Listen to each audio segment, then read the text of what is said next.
All right, how's everybody doing tonight? Good. Thank you all for coming out to this fiber optic info session, bearing the heat, and kind of listening to what we have to say. Hopefully we'll have a little bit of education tonight, more of what we've done so far and what we're hoping to accomplish. As many of you know, we've gone through town meetings twice to get approval to operate an MLP, which gives us the vehicle to go forward with this fiber optic exploration project. Taken a little while to get to where we are, and so far we've been using grant money to get to this point of full inspections, build layouts, whatnot. So I got a little bit of a presentation that I want to give on fiber optic. Some of it's got some Q&A in it. If anybody has any questions, I'm going to ask you to wait till the end of the presentation, and then we can go through and answer some questions. Our partners that we've been working with from Whip City are sitting here on the table, and our fiber optic committee has done a lot of work with us sitting over here at this table. So just to introduce everybody a little bit, Dr. Muse, Dave Hayward, John Blaster, Eric Vander Wieden. Thank you. And Whip City, do you guys want to introduce yourself for me? I'm Brian Sullivan, Key Account Manager. Trina Farrader, Director of Customer Service and Sales. I'm Lisa Stowe, the Manager of Marketing and Communications. All right, so basically I'm just going to go through the short presentation. Probably take me 10 minutes or so. Try to get everybody in and out of here relatively quick so it's not so hot to go along. But fiber optic internet. And the goal here, why it matters, is to build fiber optic infrastructure in Hampden, offer residents and businesses a reliable and competitive alternative to Charter Spectrum for internet. Fiber optic is the pathway to a rapid, dependable connectivity. Hopefully outpacing Spectrum is the goal, and giving residents the ability to choose television programming and not having to bundle everything that they don't really want. Want a couple extra seats? So pretty much what can you do with internet? I mean, everybody that has internet kind of knows you can do online banking, telemedicine, work remotely, education, TV, online events. Gamers, any gamers in here want to do online gaming? There you go, you know how big internet is for that. So that's pretty much what it is. And who stands to gain? Well, pretty much we feel everybody in town can stand to gain, you know, from families, the youth, the seniors, remote workers, and even businesses will benefit from this. So there's a lot of opportunity for everybody to benefit from high-speed internet. What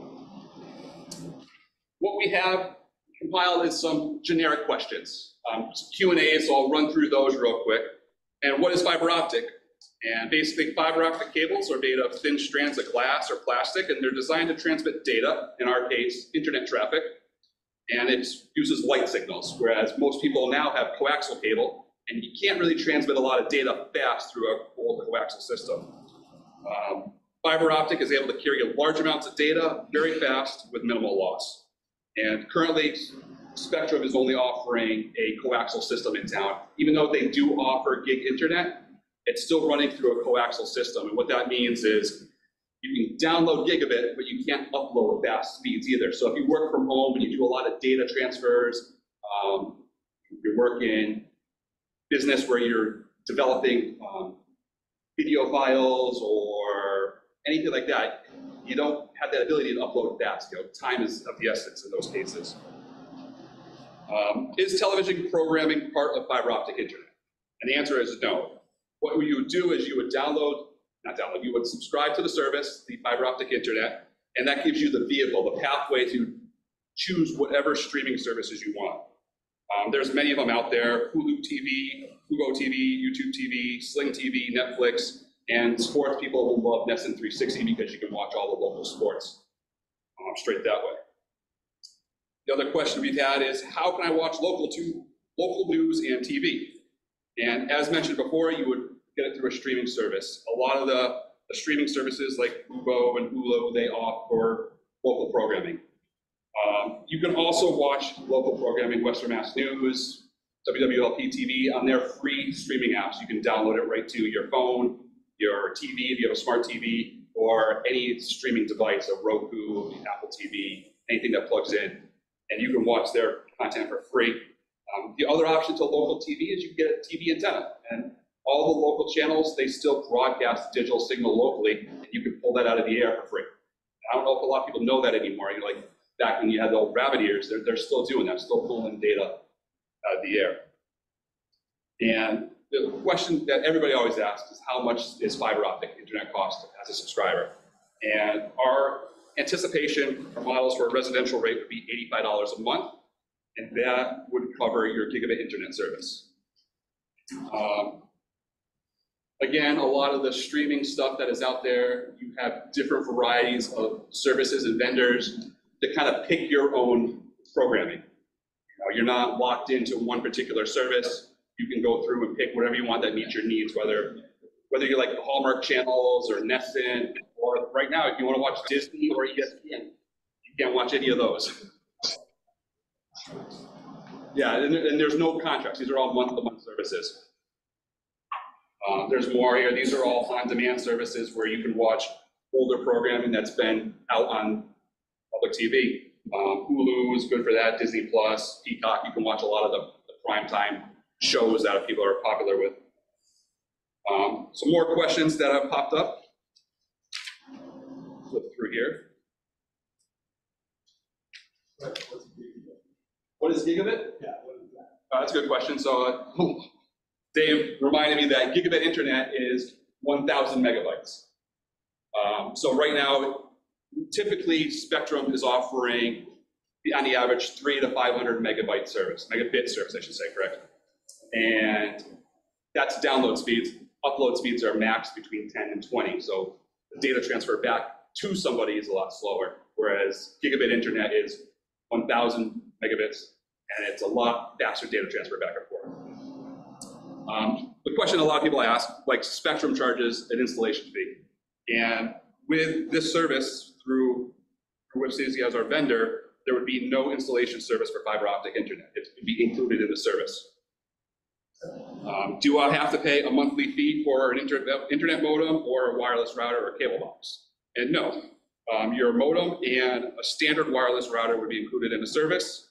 Cable boxes are not required because there's no cable TV. You'd be having a streaming service, so whatever device you're using to capture that service on, you'd be using. There are mesh systems available for people with larger homes. I don't know if anybody knows what a mesh system is, but it's pretty much acts as nodes around your house. And you have your main router, and you have other locations that broadcast your Wi-Fi signal throughout the house. They're great for, like I said, older homes or homes that have a lot of square footage. There is a small charge for that through the provider. I have a mesh system in my house currently. The big question is, people want to know, do I have to sign up for fiber optic internet? And the answer is no, you don't have to sign up for it. You're still able to use whatever your current provider is, in our case, it's Spectrum.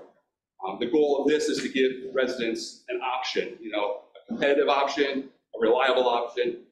And we've all known that we haven't been getting good service in town for a long time. So that's our goal, is to try to give our residents something to build the town around.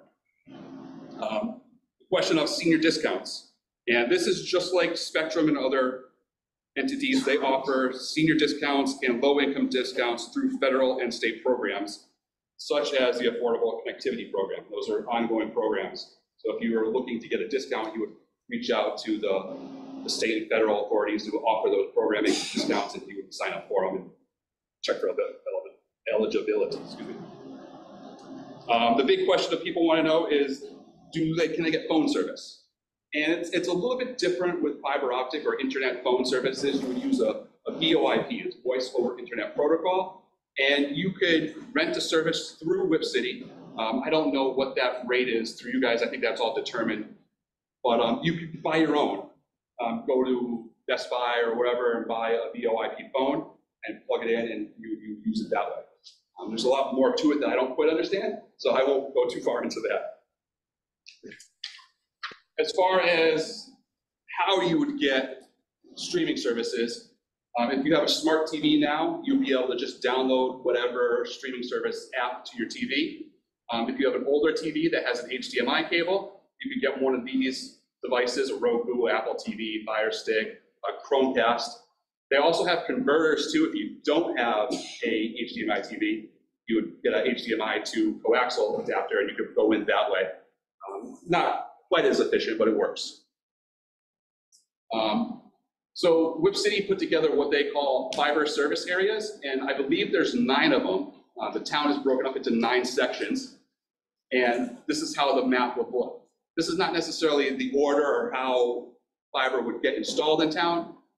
That would be based on take rates, and take rates are the amount of people who would sign up for the service. So as of right now, I believe there's 1,980 potential customers in town, those who have Spectrum services or internet services now through another company. If we were to do this service, we would like to capture 50% of that, or 990 customers, to get this program to be self-sufficient and run all its own without affecting any type of tax base or anything like that. Just to give some financial breakdowns, this is kind of tough to see. I know it's really small, but I spent the afternoon going through Spectrum's website, looking at their introductory pricing, and then their normal pricing after your 12-month introductory price runs out. You can kind of see that their basic services for intro pricings, $50 for a 300 megabit internet, $69 for 500, or $89 for a gig internet. And that's their introductory. After 12 months, that kind of goes away. You tack $30 onto all those prices, and that's your normal rate. I know for me, I'm paying close to $90 right now just for internet. And I don't even use TV at home myself. But then you have options for your streaming services that have a variety of on-demand shows, live TV, streaming, and whatnot. That was pretty much just my quick presentation to give what we've been doing and what this is all about. Right now, I kind of like just to hand it over to Whip City real quick, and if they have anything they'd like to add that I may have missed. Sure. So just to kind of answer some of the things, I'm Brian, by the way. So we've been working with the town of Hampden doing pole licensing and getting ready for Make Ready. What Make Ready is literally going to every single telephone pole and talking with National Grid and Verizon and understanding, will they have to replace a pole or move facilities that are on the existing pole in order to put up a Hampden network on that pole. That's, as he said at the beginning, it's a long process. That's taken a while to do. It does in every town that we work with. But you paid for all that through a grant through the state, which was phenomenal because it paid for the whole thing. We're at the point now where they would move into what's called the Make Ready, and they would go out and replace those poles or just have us move services on those poles so that we can get the fiber in. That's one of the things that we talked about. A couple other things, the $85, again, that's the number today. That may change as Hampden grows or gets going, but out of that, instead of paying for your service to a company, you're actually paying your town. So that $85 is coming to Hampden. You're going to pay us to be your network operator and ISP, but the rest of that is all your money, the town's money, in building this network out. So as you move forward, hopefully you're getting to a point where you guys are self-sufficient, as you said, and you're now just maintaining your own network as you move forward. So you're not having to pay somebody who's not paying attention to you or not giving you the services you want. You're actually, you own it. The town owns that network.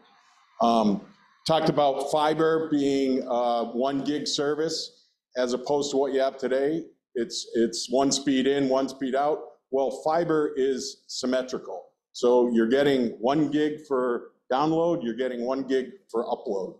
It's the same pipe. If you think of it as a garden hose, that garden hose is coming to your house, and you're going to be able to utilize that, whether it's just internet, if you add TV services, some of you may add phone services, and we do all that for you, with you, actually. And you can see the map we have over here are all the towns that presently Whip City Fiber is managing. Most of them are hill towns, but we're working with, well, we have Westfield proper, which is where we started doing this right now. And our take rate, We needed a number to get to a point where we were paying off bonds that we took. And now we're managing and building West Springfield. You guys are next. We've signed on with East Long Meadow too. So they're right next door. One of the maps we have is the two towns touching each other with the fiber service networks, the FSAs that Craig was talking about. Just to elaborate, I believe you were talking about gig internet. If I'm not mistaken, it's expandable upwards. So as technology changes, That's right. fiber optic can handle 10 gig. Yep. It can be, what's the future going to bring? And that's one of the questions people have. Well, if we're going to build this today and they're talking about other things coming in the future, well, you're going to be expandable as you're building this. And there was one of these gentlemen at one of the meetings said there's no better connection than a hard wire to your house. So if you're thinking satellite or wireless or things like that might be quicker or faster, those are based on line of sight and things like that, but you're going to be building this network right to your house. Okay, it's going to go down the street, it's going to come into your house, inside your house, and the router he talks about, Whip City Fiber actually keeps that as ours because we want to be able to manage within your house. If you call up and say our internet's bad, we'll be able to triage right to that router because we own it. We're going to be able to see it from our network operations center.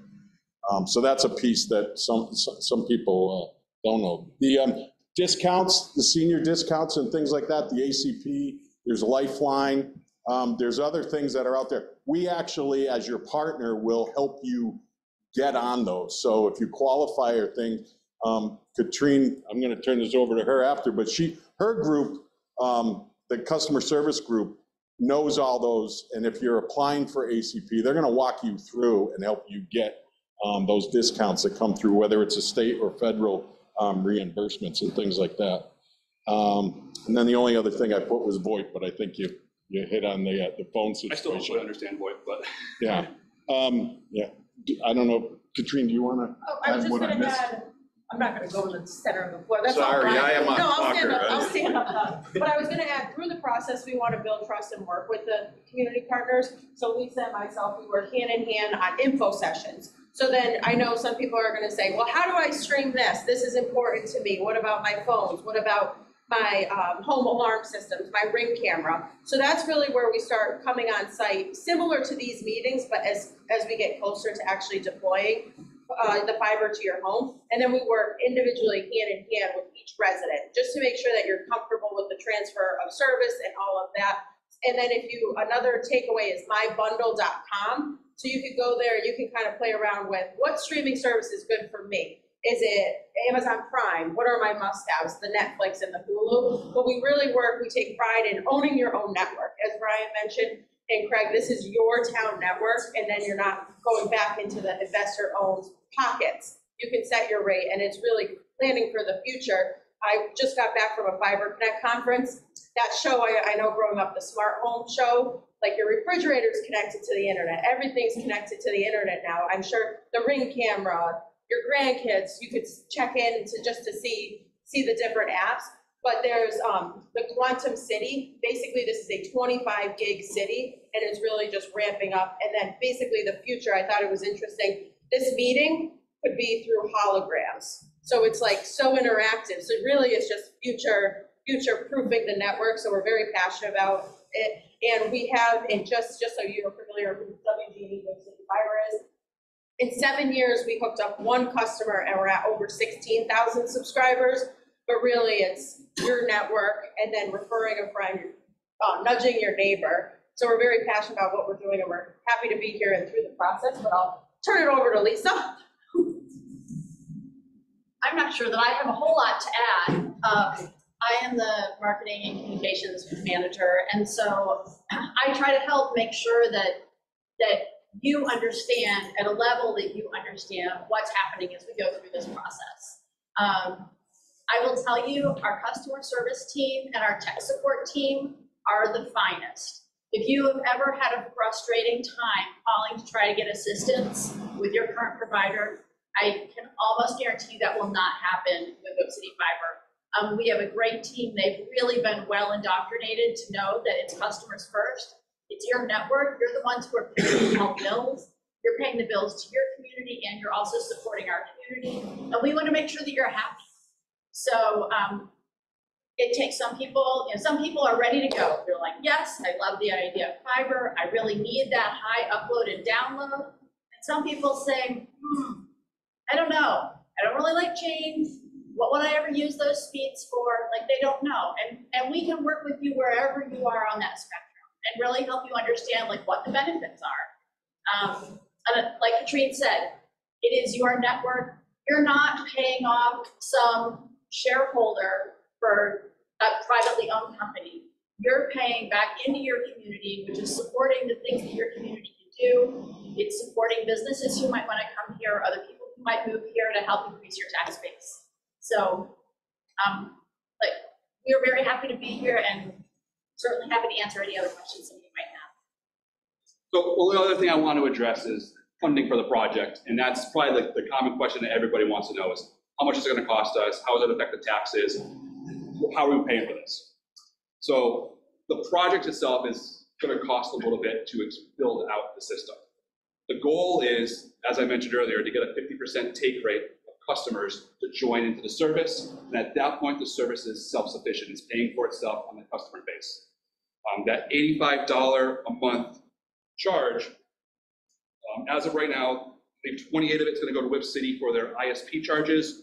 You handle all the billing, they handle all the customer support. If there's problems with a car crash or a storm and a line goes down, they'll dispatch a crew and come fix that immediately. If you're having trouble at home, they're the ones that will be calling. The rest of that money, the $57, comes to the town, and that's to service the bond that we're looking to get to pay for infrastructure and the construction. That would be, talking with our treasurer today, a 20-year bond. After the end of the 20 years and the bond is paid off, that money comes back to the town as revenue. Whether we use that money in its entirety for revenue or we lower the rates at that point, that could be all determined by the town at a later time. So back to the cost, the estimated cost of construction, and this is the number that's kind of scary a little bit when you talk about overall numbers, and the overall cost would be $8.5 million to build out the infrastructure. But again, you break that down into a yearly basis, it brings it down to like $651 roughly in total cost, of which that's paid for by the subscribers, the customers of the fiber optic network. The goal is, What happens if you don't get the number of subscribers that you need to meet those numbers? I get there in 1 second. I like the question, but yeah. It's one if we don't meet the take rate. So if we don't get the 50% take rate, then it would hit the tax base in a percentage. In talking with the treasurer today, we anticipate we would operate this much like an enterprise account, like the transfer station, where the money collected goes into the account, pays for the bills, and if there's a shortfall at the end of the year, then we would ask for money at town meeting, or if there's a surplus, we would ask the town, what do you want to do with the money? Put it into stabilization, revolving, however we want to disperse it at that point. The goal is, like I said, after the build out is to have that 50% take rate, which is why we're having these sessions now to get people interested, answer any questions, hopefully bring the scare factor down a little bit so people can start talking about it in the community. Does Spectrum have a 50% take rate Spectrum, now in Hampden? well, there's potentially what, is 1980 the actual Spectrum number? That's the number of potentials. Potential. So Spectrum is the only game in town, so if you want it, you're on it. Right? So there's no alternative. So their number is probably higher than 50% take. Just in this room, probably everyone's nodding, saying, well, yeah, you have it, but you really don't have any other choice. So we're now the alternative and the choice. And that's why we don't build our financial numbers on 100% take rate. You're not going to get to 100% take rate. That would be everybody in town. But 50%. The amount of time that it's going to take to handle all the different Service areas? service areas, the take rate is not going to be, 50% off the bat. Not right up Okay. the bat. So to answer that question, the bonding question wouldn't be serviceable on the tax rate until we go for the full bond. So what we would do is ask the treasurer, and the financials are still foggy, but I'm going off of what he's relying to me, that we would borrow in anticipation of bond. What's that?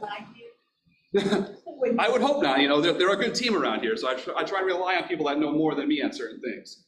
But the thought is you borrow in anticipation that once the project is complete, you bond for the full amount. At that point, it would affect taxes if there was less than 50%. So the theory is that going forward, you start off in the service areas that have the most take rate, and you build them up. And as you're building up that take rate, you're bringing down the potential of risk. And by the end of the build out, I think it's roughly 2 to 3, possibly years to complete the project. By the end of the project, when the treasurer says, okay, well, now we have to fund it in its entirety instead of short-term borrowing, then we go through and we bond for the full amount, pay off the debt, and service it with the customer base. Hopefully that answered your question.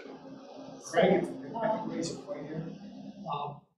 I think it's important to consider, we're not the only ones trying to do this right now. As was mentioned, East Long Meadows are the next, Wilbraham, Springfield, West Springfield, thank you. West Springfield's going through it. So there's a ton of communities doing this. Wilbraham is doing it separately. If we got a wonderful little town here, I've only been here for 7 years, so it's a great place to live. But if we want to stay relevant to new families moving in, we have to be on the information superhighway. And this is it. Do you have one more question? I have a lot. No? I have a lot. Can I jump around and come back, or do you want to just tie it? Based on the comments that you just made, are all of those towns dealing with city, or they're dealing with different fiber optic companies? No, not all of them, but East Long Meadow is, and West Springfield is. From the perspective of serviceability from you guys, if you are handling those, if they were to vote you in or whatever is going to happen, would that have an impact on employment or training people to service all of this? Are you asking if they could handle the workload? Yeah. So I can answer that one. So I actually started in customer service hooking up the pilot area to making sure that we reach that take rate to make sure that it's sustainable. So we actually, we're staffed, so we increase in just 5 years. We are increasing staff internally. However, for the build out of the construction, we go out to bid and we vet out the most qualified, lowest contractor on your behalf. So they basically like splits the town and then for each fiber service area. So we go out to bid and then we get a competitive rate for you folks. And then when it comes to the installs, we manage it based on the timing. And again, that is a third party subcontractor. We want to ramp up to make sure if currently we're doing 20 installs a day based on what we currently, our workload is, or our number of applications. So if a customer was to call today, we can hook them up next week. But internally, when it comes to the customer service, the emergency response, the tech support, the marketing, that is 100% internally. We strive, and we're very passionate about the emergency response, so they're familiar with the area. So when they're rolling a truck, they're not trying to find out where Main Street is, where's their town hall, where's their hut. So we have ramped up our number of fiber installers, and we actually have 10 fiber installers, and 3 years ago, we had 5. So we've doubled it based on that growth. But we can confidently say, as a municipality, we have deployed start to finish, basically that turnkey of advising how to build the town-owned network with the 19 fully lit community partners. And we have been approached by West Springfield. They are working hand in hand with us. Southlake, Southampton, East Long Meadow, Hampton. Northampton? Bourne, Falmouth. Yeah, Northampton only for their Uni Network and emergency response. But we do the proper training. Lisa actually trains the installers to make sure that you're not just a number. They're making sure that if you have any questions, they're there to answer. So we do train the installers and all of that. But when it comes to the tech support, customer service, emergency response, dispatch, that's all at WGD. I'm gonna jump over here, guys. I saw her hand up a while ago. Yeah, I just wanted to say that whenever somebody has a question, if they're way over there, you can't. We can't hear him. Okay, I'll repeat the question. If you could repeat it. Sure. back to- Okay, Thank you. yep. In the back. Let's say 2 or 3 years from now, everything's going well, we're all set up, we're going. Yep. Who will determine the rate every year? Town of Hampden or Rate City? Town of Hampden. So did you hear that question? He asked who would determine the rate. The Town of Hampden, once you get rolling, Yeah, once it's up. we'll have an official committee. And the committee will determine, and we could probably do it through town meeting to set the rates if we wanted to change things like you were saying. I have a quick question. Without getting into big details, but you're running fiber right to the house. Is it gonna be 100% fiber? Are you putting fiber in the house to your TV and your Wi-Fi, or you're dropping it to cable? That goes to Cat 6. Pardon? Yeah, so it's fiber to the network interface device outside your house and then wiring it to a central location for your router. That is Cat 6 at that point. That is what? Cat Cat 6. Ethernet cable? There's Okay, no, so you're dropping down. there's no But- device outside. But you were. Not now, there's not. There will be. When we get it, we'll install network interface on your house. From the pole to your house will be all brand new. And you leave the existing interface spectrum there. No, you can get rid of spectrum at that point. Oh, I have no intention of getting rid of spectrum.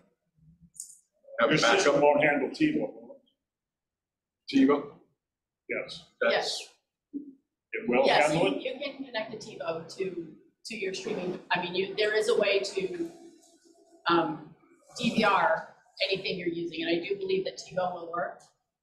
But you don't provide channels. I think I know what you're talking about. You're talking about streaming services versus like Charter TV. Charter You want TV. Charter TV, keep it, but they're talking about the streaming, like Roku, YouTube, those kind of things. But isn't TiVo just a recorder, right? Only records. Yeah, DVR is the only recording. It only records cable, it don't record the streaming.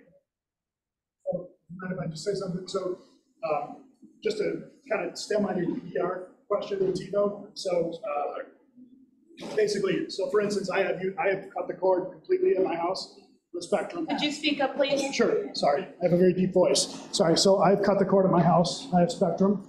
I'm on a committee. I'm Eric Vanderleiden, just to introduce myself. So basically, you're talking about Roku or TiVo, which is like a DVR device. I have YouTube TV. YouTube TV provides an unlimited recording of all of your stations for like 9 months or a year, and then it rolls over. But that's TiVo, I have recordings going back 15 years. personal preference. For me, I never have to worry about that, but that's me. You have another situation, but they're saying that there might be a way to have that work. I can't speak to that. But I'm just saying a lot of these services provide online, not really DVRs per se, but YouTube TV, basically you add it to your library. You can take every station in the whole entire library, YouTube TV, everything, and add it, and it will record everything, or it'll keep everything. You can watch it for the next 9 months. But you're saying you have stuff going back, what, years? So if you have stuff for years, you're a unique situation, but for folks like my, TiVo. I think that's something maybe we could look into a little bit more on that TiVo question. Well, just when make I that asked the question to TiVo and the Spectrum, they said, if Spectrum can come over your cable to me, then an interface could be provided. So You allow other ISPs to use your cable, right? there would not be a way for Spectrum to use our fiber. They do in other parts of the country. Why would Spectrum streaming be able to use it? I don't have Spectrum cable, I just stream. Stream Spectrum. I stream Spectrum. So if it's an app, you can use the app on it. So if you're paying for the Spectrum app program, you can go into the app and watch all the TV shows and watch all that stuff. Because it's an app. If you have the actual basic cable box right below your TV, then yes, this won't run that cable box. That's right. I'm just gonna jump back. I saw a hand in the back over here. Yes, this is more technical. Do you have glass all the way back to the top, you transfer the video? Can you say that again? Do we have what? We have glass all the way from the house Okay. to fiber. Yeah. I didn't hear the word glass. I'm sorry. So All the way back? Yeah, so the glass, yeah, so there's glass, there's fiber on the poles, there's fiber on the pole to your house. And then when it hits where it enters your house, there is a transition where it goes to Cat 6. I get that part. My question is, From the hut. from the pole back to Yes. your Yes. pop to the. 100% fiber, yes, yeah. Your glass, okay. Yeah, and the other thing that I just wanted to follow up on, when it goes to the Cat 6 in your home, you don't lose speed. So if you plug your computer into the jack or the fiber, you're gonna get like 990 gigabits a second. As opposed to if you're on Wi-Fi, that changes your speed. You're gonna get about half of that, but you're still gonna get that same speed up and down, even over Wi-Fi. So just because it switches to wire at the entrance to your house doesn't mean that you're like losing quality in some way. Want to go over here first? Yeah, underground wiring, what do you do with that? So I believe on the build out here, there was a section that called for underground wiring per mile. I believe Brian might be able to answer this a little bit better, but it's accounted for in some of the areas where the cable actually goes underground currently. That's right. And When we did the walkouts for your poles, we identified those neighborhoods that have underground service today. And there may be a resident who has overhead but chooses to go underground to their house. And that's something at the time of installation, we'd have to have, a console. So you put holes into project where we are, they're all underground, all houses, it's like 20 houses there, it's all underground. So you run poles with it, or? No, if it's an underground neighborhood, then it would be underground construction, fiber construction. Yeah, and it would follow that. And then we would schedule a consultation, to Brian's point, and we would see if you have a spare conduit. And then we utilize that spare conduit. However, if there's not conduit available, then we would do the trenching and then bring the fiber. But if it's a completely underground neighborhood, it would be completely underground. With the pole at all? We wouldn't install No, you don't put the pole to the ground? the polar. No, you said pole to the ground. Pull it, right? Yeah. Push. Push. Yeah, that's what we do, that's right. Okay. Yep, we would stay underground the way it's designed today. And typically it follows your electric path or your town conduit. Yeah, correct. Yep. right behind you, gray shirt. Would you have your hand up? Are your rates set by size of the town? The rates are set basically by what we think we can get for subscribers. My sister lives in West. Was it 69? Each municipality is different based on the population size. Right. Yeah. It's based on the customer base. If we get more than a 60% take rate, then that definitely lower it. Yeah. Yep. Yep. I don't know, What's that? go ahead. Oh, in the back here? Okay. What will the administrative burden be for this? The administrative burden? The town have to hire somebody to do this? It's all that. It's part of that. Burden falls on us. It's all on them. What's that? Administration, customer billing, it's all done through Whip City. And that was part of that $28 that's on the customer bill. That would go right to them for that type of stuff. And we would work with the treasurer. So basically, when you're a subscriber, you pay and it goes into Hampden's bank account allocated for the municipal light plant. And we would work with the treasurer just to reconcile, just to allocate all of that, but everything else, it goes to us. We manage, sorry. The real world, a couple of years from now, your $28 won't be sufficient. How long is the contract and when can they increase that?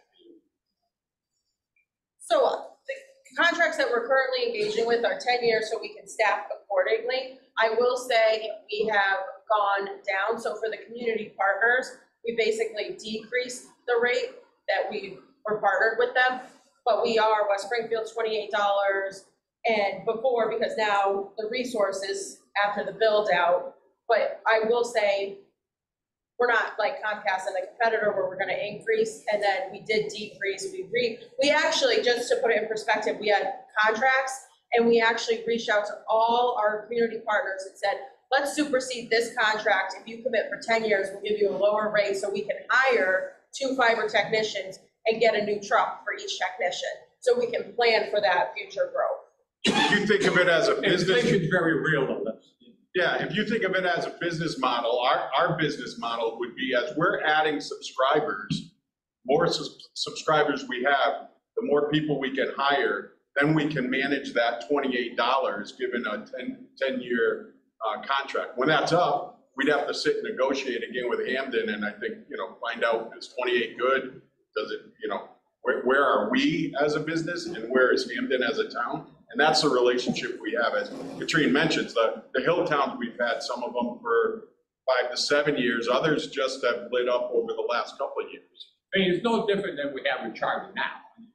When the contract's up, it could change. I was just asking. Fair question. You guys are a municipality, right? We are a municipality also, so what we sign is what's called an intergovernmental agreement with the town. So it is a little different than your charter is. There's no stockholders. They don't have to raise the rates to pay out stocks. They don't have to pay all these big CEO bonuses and all that. They're a municipality. They're no different than the town of Hampden. Linemen like you want more money. No, I get it. You would have to pay that, but you wouldn't be paying stockholders. Hence the reason we do a 10-year term, so we know that here's the people we're bringing on board and here's what their salaries are gonna be for the next, 10 years. Okay. That's our business. Got a question over here? So, you mentioned you have a number of towns, and I think you said you had a few that are 6 or 7 years. So have those towns gotten to the point where they're making a profit, and the take rate's been what it's supposed to be? So for the community partners, they were unserved. So to be fair, they were unserved, so they had no internet, but they confidently said that they're actually paying off debt sooner. So for the town of Coleraine, they actually, I think they have about a 70% take rate, and their goal is to have everything paid off by 2031. But they are seeing, the kitty is there to pay down their debt sooner. So do you have a number that's a take rate in a town that has been supplied by Spectrum? So we have it for Comcast. So Westfield, we currently have about a 62% take rate.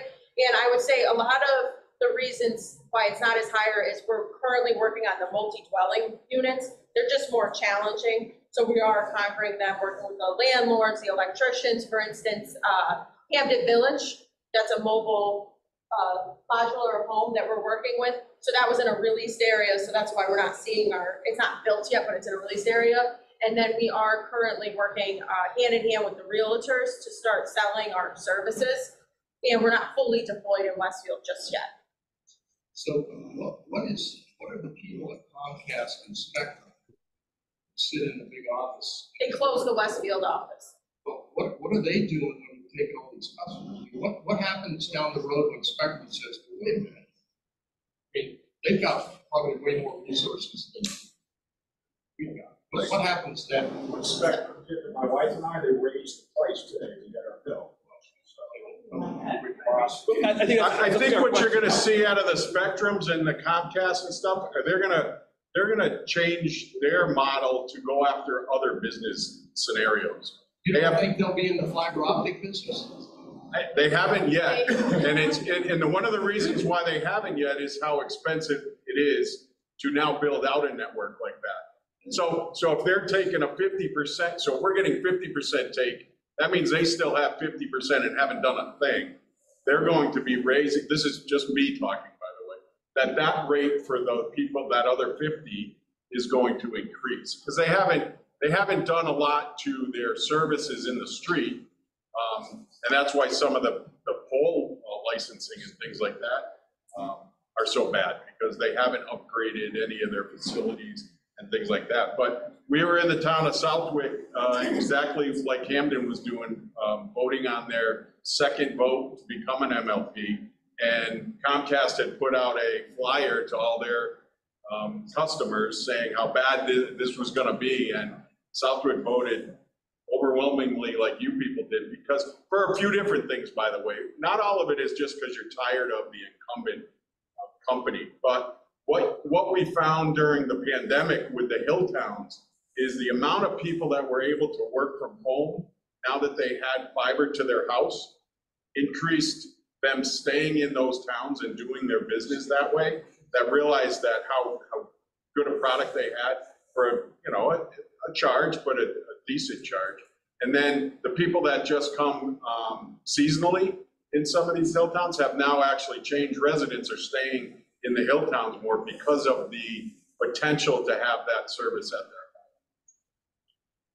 I've got relatives in Westville and they love it, so my question is, best case scenario, how soon can I get it? And what are the obstacles that might prevent that best case? That's a great question, because we've had this conversation with Craig. And how long does it take?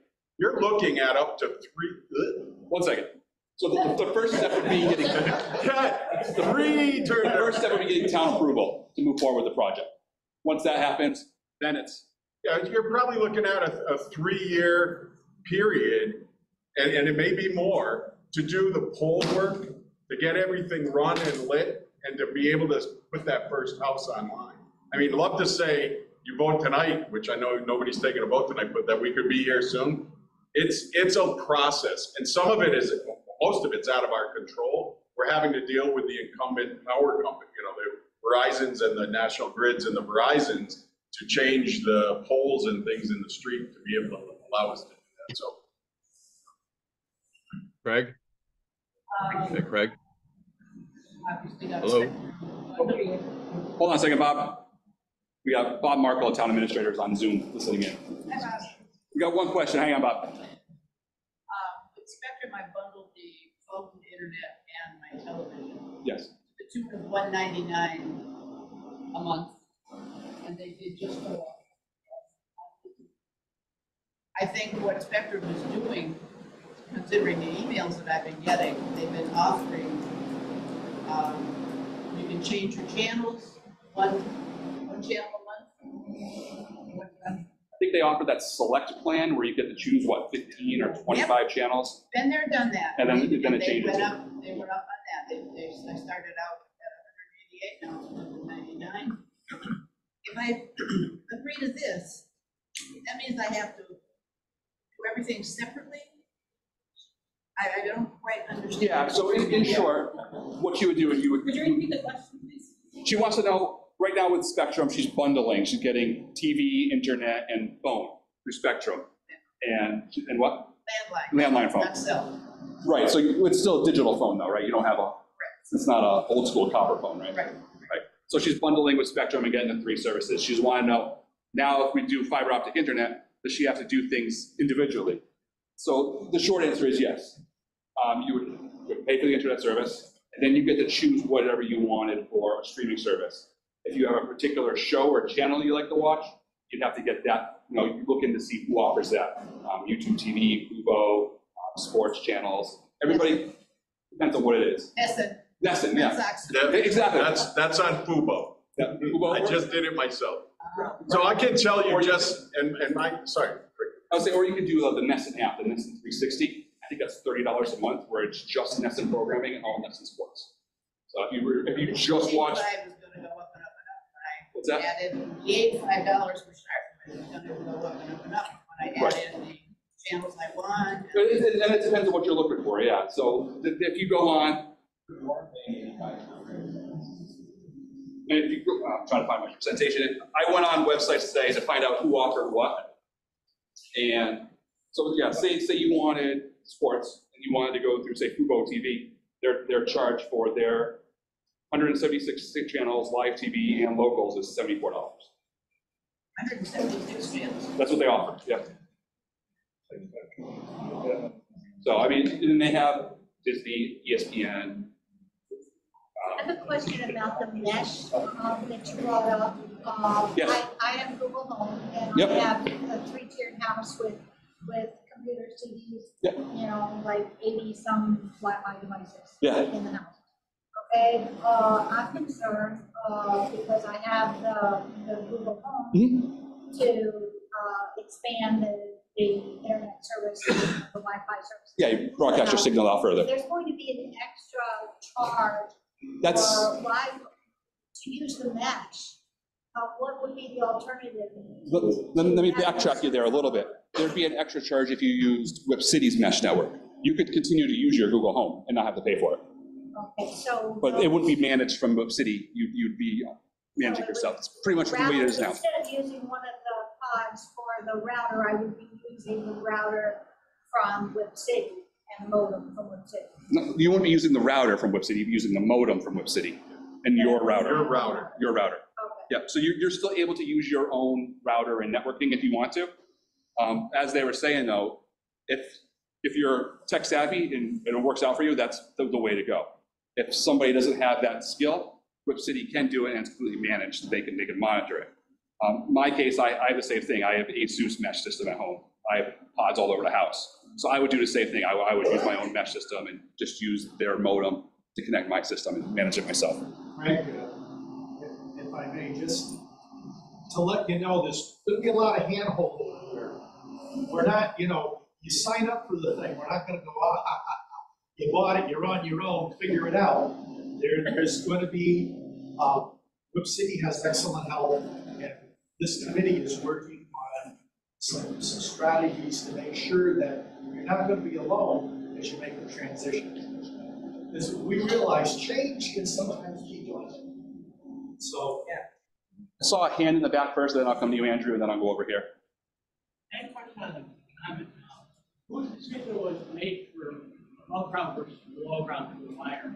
It's whatever's in town currently. So however it's in town currently, whether it's on the pole through now or it's running through underground, it's based on what's current in there. The reason I ask is I read up that a lot of fiber optics is underground versus above ground for security and installation. I think a lot of it around here, it depends on who's building out the network and where it is. A lot of it around here has been on the poles. If you look at some poles in some towns that have it, on the back side of the pole, you see a line running, and that's usually their fiber line they do on the opposite side, right? Yeah. And it's really dependent. The cost for underground is far more substantial to build an entire system that way than it would be above ground. In the Midwest, I know that it's flat and it just is like straight. That's what I heard, because at the fiber conference, they're like, yeah, no, we do underground, because to your point, if you're looking at uphold, it's just flat, it's straight, and it's just straight through, and it's sand, and it's just easy peasy, but not with any of the communities. In Westfield, digging around here is pretty tough in the ground. Yeah. Or geographical versus economic? Andrew? Yeah, I believe it's. Yes. Oh, sorry. No. I think he asked, is it geography that's kind of driving that bus? And that, yes. But some subdevelopments, they're all are already built underground, because that's how the subdevelopment was. The subdevelopment made sure that it was underground, so we would follow the underground, because you're not going to start installing poles in an underground neighborhood. But in Westfield, we have a little bit of both, and the community partners, a little bit of both. But our model is if overhead. The distribution network is mainly overhead, unless it's that underground neighborhood or section of town. A couple questions I got. One is for the response time for emergencies or storms or anything. How long is usually your average response time, and are they coming from Westfield, or do you have a satellite office? So we start to get all these extra. Yeah, so we have quite a few. We have a gentleman in Palmer, and then we do have quite a few in Westfield. We have quite a few that live in Springfield now, and all of our fiber techs go home with a vehicle. They have an assigned emergency response vehicle, and then currently we have two on-call technicians. So basically, if there's a pole hit, but we do have to, I noticed that you have Eversource, we have to wait until National Grid or Eversource. So we go on site to triage, and if it's a larger outage, we would predict a larger outage, and then with the help of the marketing group, we communicate to those residents. But for the March 14th storm, that was that big storm. We were very responsive. We had all hands on deck, and we were actually getting positive feedback. So as soon as a pole was set, let's just use that in the community partner, we had our crews there to attach the fiber. What does take a long time, and Lisa will vouch for this, is the splicing. So if it's on your distribution network, they're splicing each and every single glass. But we do have, am I missing any towns that we have people? Springfield, Palmer, Westfield, and they go home with the truck. The other question I got is, obviously, Spectrum's got UPS systems everywhere. Once the batteries die, they don't put generators or anything on them to run them. I don't totally, know how fiber works. Are there UPS booster systems for light? And you guys run your own actual, like, real generators, not these portable generators, change the pole? So for the hut that your network would be fed off of, that would be, there would be a generator. We would work with the town to ensure that there is that generator. And then working with the individual residents, we suggest a UPS that you purchase through Amazon. I was more worried about your system keeping up, my UPS system and my Oh, yes, generator and all that is stuff. definitely generator, and then we test, the community partners, they test it monthly to make sure that the generator will kick on in the event that there is that power outage, and I don't know if it has anything. No, yeah, it's an automatic system and it. One other question I have, and I don't know if this might be more towards the town, is eventually, if we ended up purchasing the streetlights and putting Wi-Fi on the streetlights, and every taxpayer in town would get a password to use it, so like you're at Rec Park, or you're at different. Say town-wide Wi-Fi? Town Wi-Fi, would this system be able to handle that if years come along and you have extra funds? So we I like have, where you're going with that. It's a big step, but it's interesting. Yeah, well, other communities in Connecticut do Do that. That's why I was asking. Yeah. So we actually do support town Wi-Fi in Westfield. It's not everywhere in Westfield. We've done like selective, the town square, or the town green.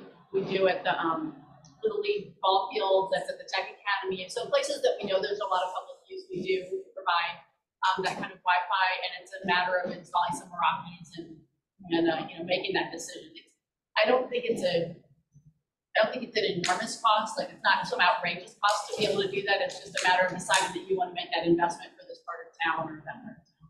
We actually did that during the pandemic at a lot of the hill towns because they had tough service up there while we were building. So we would light up a townhouse, whatever, so that community members could come park in the parking lot and use the town Wi-Fi at the time. Because you couldn't go inside because because of the pandemic, but you could sit out in your car and people had Wi-Fi there. So we've done that in the past at certain locations. but we don't recommend a town Wi-Fi. I know some towns are working on just a Wi-Fi solution just for all their residents. Oh, yeah, and I just want to speak to that because first off, the privacy, and then we actually had Wi-Fi in the Westwood building. Some of you may be familiar with the Westwood building. And businesses were coming in, they're like, there's no way I want the public Wi-Fi. I want to pay for a dedicated line for security reasons, my bandwidth with the children and all this Ring cameras, it wouldn't be feasible. And we actually are revisiting with Wi-Fi.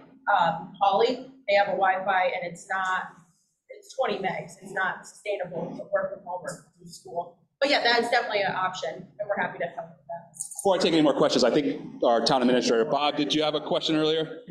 No, I just wanted to comment that whether Hampden residents continue to take the cable system from Spectrum or whether they choose to go with fiber, it's in everyone's interest to have this project go forward because it'll do two things. It'll create choice. It'll give residents choice.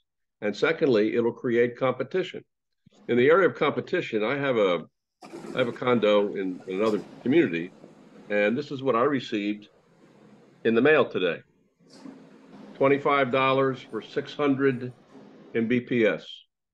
And that's from a private provider of internet services. That will not happen. I don't think you're going to see private providers in smaller communities. But nevertheless, competition is good. Competition will put pressure on the cable companies to moderate their pricing. And secondly, choice. Choice is important because your cable companies now are having battles with the providers of content. You may have seen in the newspaper recently that Spectrum is having a battle with Disney, and Disney is pulling their channels from the Spectrum system. That includes ESPN and ABC channels. At the other end of the state, and I guess in other parts of the state, YouTube had a big battle with the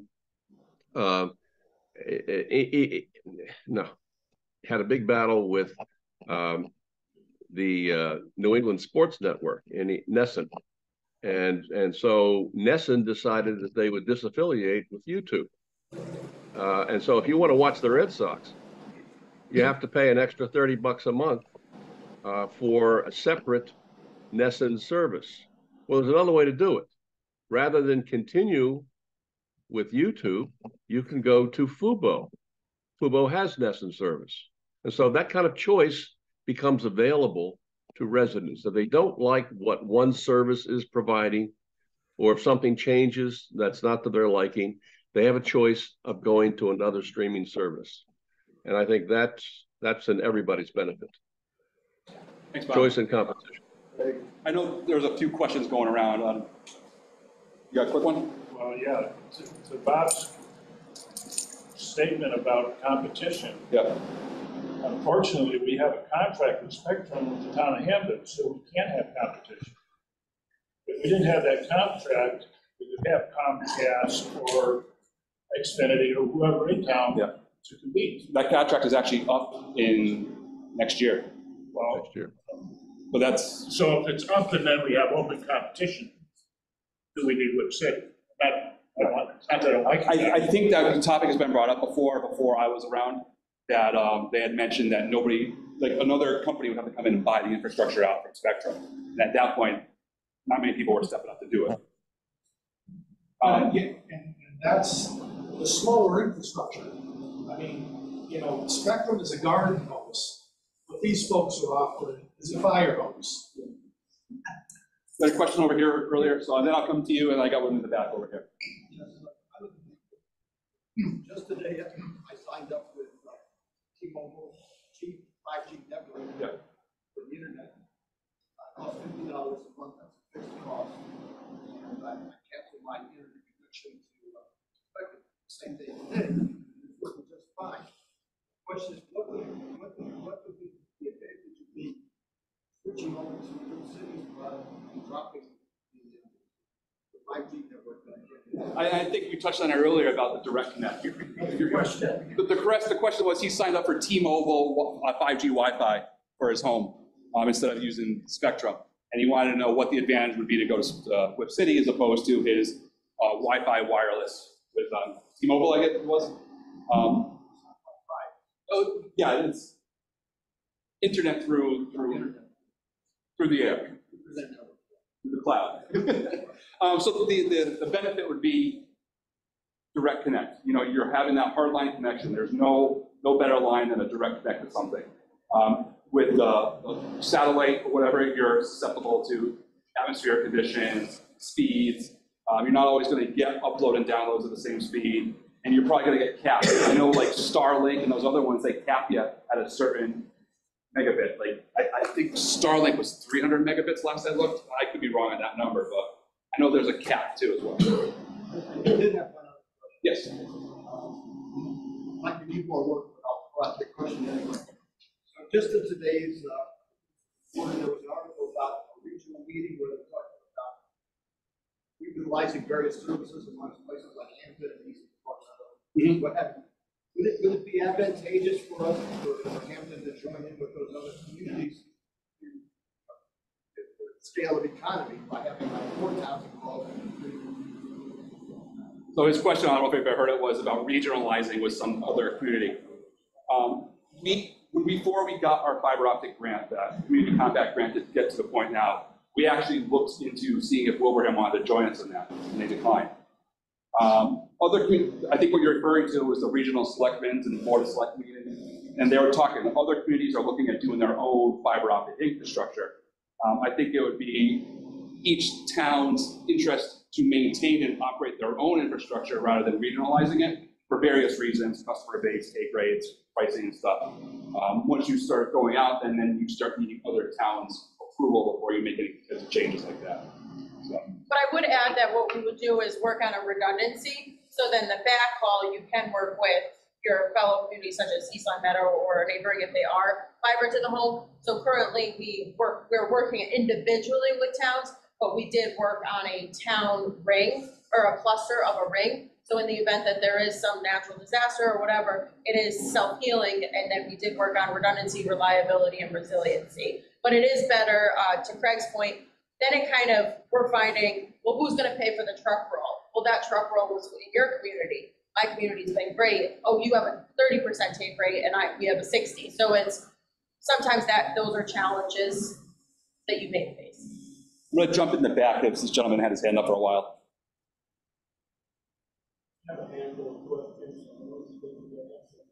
Okay. Somebody on the committee just taking that for the next reading this all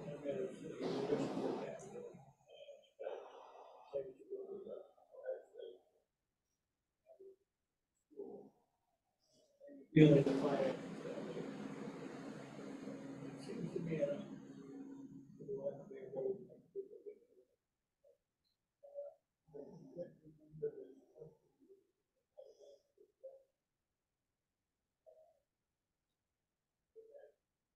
separate funding mechanism by itself. Yep. Look at that and see if it is. And I think what you're talking about, he's asking about the funding stream and the mechanism for that. And we're talking about like an enterprise fund. And I briefly touched upon that in the beginning, where we would treat this as an enterprise fund, where monies generated from the fiber project would go into its own account. Bills would be paid out of that account. And then if there's money left over, then we would say, where do we want it to go? Or however we want to work. Pretty much like the transfer station. Yep. Yep.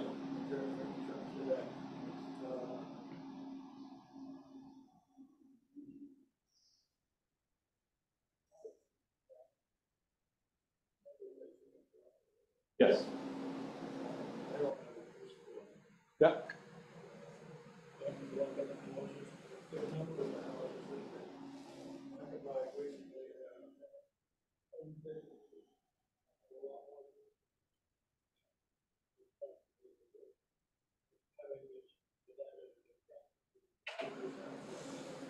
Yep.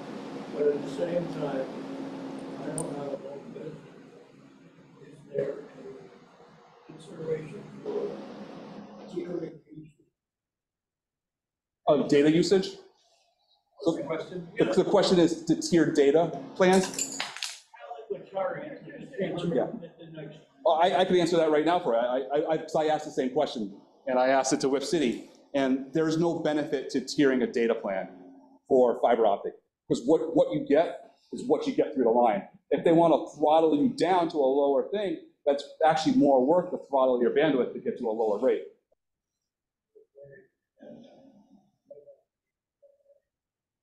My point is, if we throttle it down, it's more work, which means more work is more money. So, what's that? But a lot of those other businesses operate a lot differently as opposed to a municipal entity as opposed to a. Yeah, no, I understand your point.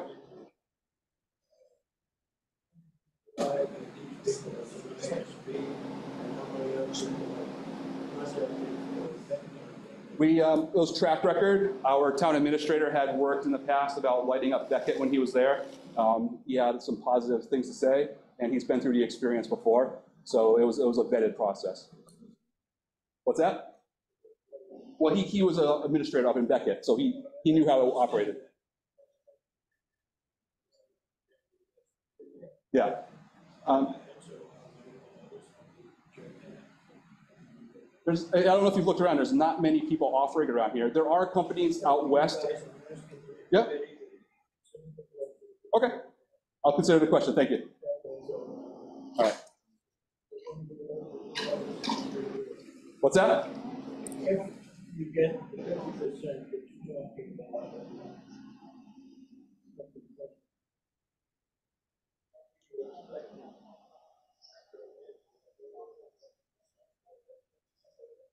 and why should we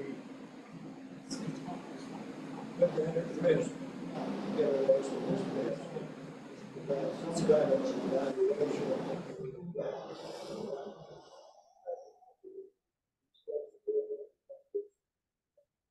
So we got to manage the revenue that's going down. There is a cost of that.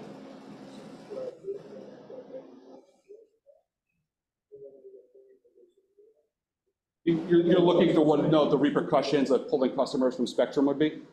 I think it's something that regulation Okay, yep. They're not gonna have a definite. No, it's gonna be all hypotheticals at this point, but yeah.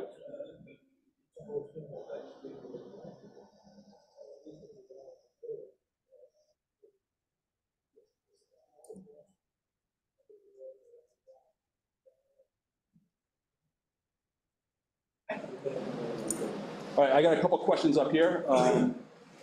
Craig.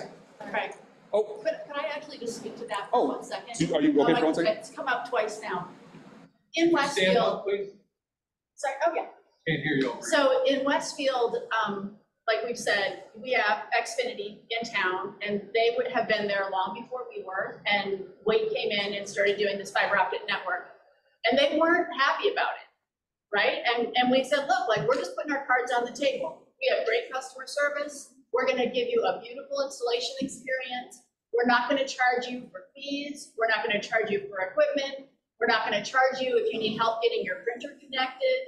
Like, we just said, look, this is our business. You can do your business. We're gonna do our business. And nobody thought, like, even our business plan didn't show us making a profit in the first, I think, 2 or 3 years. And we immediately made a profit.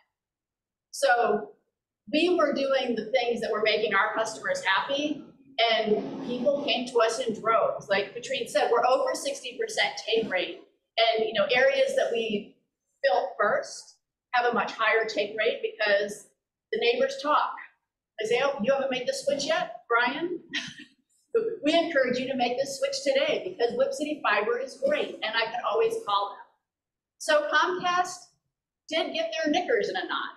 They put up a big billboard in town that called us out by name. They ran an ad in the Westfield News that said, Whip City Fiber doesn't offer this and this and this. And we went, yeah, we do. And it had no impact. Like, I think Comcast decided this isn't a fight they want to have. Like, we know we're doing a really good job with the business and with the way we're treating our customers. And that's just not generally what you hear from a larger provider's customers. Nobody says, I love my service from Comcast. Like, it's great. It's really a rare person who says that to us. And so, yeah, they have a lot of resources. They also have a lot of customers, and they spread that risk across the country. So if we take a bite here that actually serves your town, you know, Spectrum can up their game, but it's not even comparing the same thing because they're never offering you fiber to the house. Like, they're not going to do that. So that's. And just remember that as you're building this, you keep talking about Whip City Fiber and us building it, but it's actually the Town of Hampden's network. So if they're sitting on the other side saying, getting angry because 50% of the citizens of Hampden are going to the Hampden network, something must be right, going well, right? So that other 50% is probably going to be starting to migrate over too. We obviously are doing something right, but don't think it's Whip City Fiber's network. We're just your partner. It's Hampden's network. That's your, as Bob mentioned earlier, the choice and the decision you're making is actually to build your own. You're going, at the end of this, you're going to be managing it. We're going to be doing the in the street and the billing and the customer service. But it's the Town of Hampden who's getting the financial boost and growing this network as you go for your own town. So, you know. If I may add to that too, Spectrum's been here for a long time. Have you guys seen your service improve vastly over the last few years? I have. I made as many as 3 phone calls to get one technical thing fixed. And again, to use my analogy, you're stuck with the garden hose. We're bringing in a fire hose. Give that some thought. Question. Okay. Thank you. We're gonna move on, Austin. All right, first of all, you said if we decided today, which we can't, it's gonna take 3 years to get, right? Yeah. goes to vote and it unanimously goes through, so that you have the option. It doesn't force anyone to change from spectrum to fiber optic, right? Correct. Okay, so, to me, that sounds like you're voting to allow us to have an option of going one way or the other. Right. I kind of like that idea, that's a good one. And I can speak to you about spectrum. I was on hold for a whole hour last night because I was trying to drop a service, and I said to my husband, if I was going to add a service, somebody would have spoken to me immediately. Okay, another issue, another thing I would like to ask you though is, you don't deal with programming or telephone, correct? We do have a phone option, yeah. We work through Uma Phone, So you have like a cell phone option as well? not a cell phone It'd be a option. VoIP phone. Just a house VoIP phone, that's All right. right, Just- one of the issues I have is Cell cell service. phone. It's awful, and one of the things that Spectrum offered was if you had your internet, they said that their cell phone service. Just to touch on your question there about the option, and just to be fully transparent, it would need to be a 50% take rate to turn a profit. Right. So the problem is if we launch this and a lot of people choose the option of not doing it, there is a risk that it could affect some financial things in town. Yeah. Ted, I know you had your hand up earlier. Did you get your questions answered, or you still have something? I forgot now. Oh, sorry. What I was gonna- oh, I know, I remember. I'm hard of hearing, so I may have missed it. How does the town get the signal? Are you stringing a fiber all the way from Westville, or is it gonna be satellite dishes somewhere? How does it So- get here? Massachusetts Broadband Institute, MBI, each town, so Camden is one of them, has community anchor institutes, so there's actually a fiber in this building right now, and we increased, so that would be the pipe, if you will. So somewhere along the line, you're gonna connect it to that fiber piece. Yeah, that's already in the town. Well, yeah, that's that small span that we have. Do you remember a few years You're gonna ago, expand. I think it was the Middle Mile program, if I'm not mistaken, where the state went in and put fiber in different areas of the state Right. to give people that starting point. So Okay, so currently, you're building off of that. yeah, so currently the MBI line comes into town. We have it coming to this building right now, and I believe it comes down Main Street from the central hub off to the west a little bit. Yeah. So you're gonna build off of Yes. it. Okay. Thank you. That, You're gonna provide the modem and the wireless, and we all know electronics only last for about 6 years. So 6 years from now, when it's obsolete, is that covered out of the 28, or does the town have to pick that up? We actually cover that, so we still own it. So when it's dead, we replace it. Because I've had at least 3 replacements from Star Spectrum. And that's no cost. And we just like to own the routers, so then we can troubleshoot, we can do the system upgrades, but then to your point, yes, we will be upgrading. It's your $28. Yeah, it's covering that. I think I saw a couple hands over here. My daughter's got Frontier this summer. Yep. In Massachusetts now? Frontier? No, not that I know of, right? Frontier? I don't think so. I think that's just Connecticut. Yes. Yeah, I hear it late because they couldn't get on the internet. It's fast.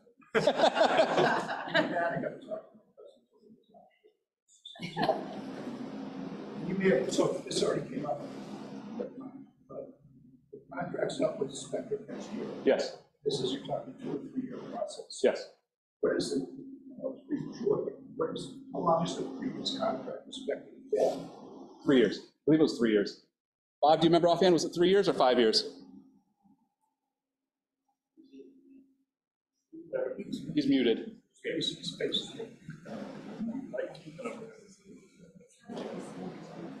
I didn't quite hear the question.